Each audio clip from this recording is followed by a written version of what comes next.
Sun Risers Hyderabad గత season లో అద్భుతంగా రాణించింది. అగ్రెసివ్ ఆటతీరుతో తన దమ్మేంటో చూపించింది. బౌలింగ్ లోనే కాదు బ్యాటింగ్ లోనూ తోపులమే అని ఎస్ఆర్హెచ్ టీం ప్రూవ్ చేసుకుంది. సీజన్ లో అదిరిపోయే విజయాలు సాధించింది. ఫైనల్ వరకు దూసుకుపోయింది. అన్ని విభాగాల్లోనూ సాలిడ్ టీం అనిపించుకుంది. కెప్టెన్ గా కమిన్స్ మంచి మార్కులు కొట్టాడు. ఆసీస్ జట్టును నడిపిన అనుభవాన్ని ఉపయోగించుకున్నాడు. ఓపెనర్లు ట్రావిస్ హెడ్, అభిషేక్ శర్మ దూకుడైన ఇన్నింగ్స్ తో దడదడలాడించేశారు. క్లాసెన్ విశ్వరూపమే చూపించాడు. తెలుగు కుర్రాడు నితీష్ కుమార్ రెడ్డి కూడా తగ్గేదే లేదన్నాడు. కుర్రాళ్లు సీనియర్లు అనే తేడా లేకుండా ఎస్ఆర్హెచ్ విజయాల్లో కీలక పాత్ర పోషించారు. అయితే ఈసారి సన్ రైజర్స్ హైదరాబాద్ కు కొత్త లుక్ రాబోతోంది. వేలంతో జట్టు రూపురేఖలు మారబోతున్నాయి. సన్ రైజర్స్ హైదరాబాద్ యాజమాన్యం ఎవరిని అట్టి పెట్టుకుంటుందనేది ఆసక్తికరంగా మారింది. ప్రతి జట్టు 6 ప్లేయర్లను రిటైన్ చేసుకోవడానికి అవకాశం ఉంది. అందులో ఒకరిని ఆర్టీఎం కింద రిటైన్ చేసుకోవచ్చు.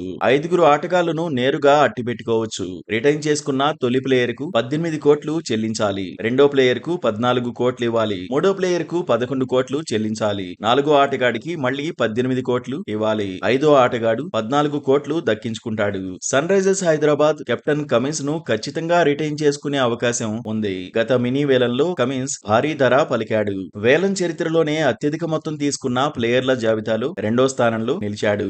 20 కోట్ల 50 లక్షలు దక్కించుకున్నాడు. ఈసారి ఫస్ట్ ప్రయారిటీ ప్లేయర్ గా ఉంటే కమిన్స్ ఖాతాలో 18 కోట్లు చేరినట్టే. వేలానికి వెళ్తే మాత్రం 15 కోట్ల లోపే ధర పలికే అవకాశం ఉందని చర్చ జరుగుతోంది. అయితే కెప్టెన్ ను వేలానికి ఎస్ఆర్హెచ్ వదలకపోవచ్చని ఎక్స్పర్ట్స్ చెబుతున్నారు. ఖచ్చితంగా ఫస్ట్ ప్రయారిటీ ప్లేయర్ గా ఎస్ఆర్హెచ్ తో కొనసాగుతాడని అంటున్నారు. రెండో ప్రయారిటీ ప్లేయర్ గా ట్రావిస్ హెడ్ ఉండే అవకాశం ఉంది. అలాగైతే హెడ్ 14 కోట్లు దక్కించుకుంటాడు. అభిషేక్ శర్మకు మూడో ప్రాధాన్యత దక్కే అవకాశం ఉంది. అంటే యువ ఓపెనర్ ఖాతాలో 11 కోట్లు చేరుతాయి. క్లాసెన్, భువనేశ్వర్, నటరాజన్, నితీష్ కుమార్ రెడ్డి కూడా సన్ రైజర్స్ హైదరాబాద్ కు కీలక ప్లేయర్లే. వీరిలో ఎవరిని ఎస్ఆర్హెచ్ అంటిపెట్టుకుంటుంది, ఎవరిని ఆర్టీఎం ద్వారా తీసుకుంటుంది అనేది కూడా ఆసక్తికరం. మాజీ కెప్టెన్ మర్క్రమ్ ను కూడా వేలానికి వదిలేసే అవకాశం ఉందని ప్రచారం జరుగుతోంది. మరోవైపు సన్ రైజర్స్ హైదరాబాద్ లోకి రోహిత్ శర్మ వస్తే ఎలా ఉంటుందనేది టాకింగ్ పాయింట్ గా మారింది. కెరీర్ ఆరంభంలో హైదరాబాద్ జట్టు తరపునే హిట్ మ్యాన్ ఆడాడు. ఈసారి ఫ్రాంచైజీ మారే అవకాశాలు ఉన్నాయని కథనాలు వస్తున్నాయి.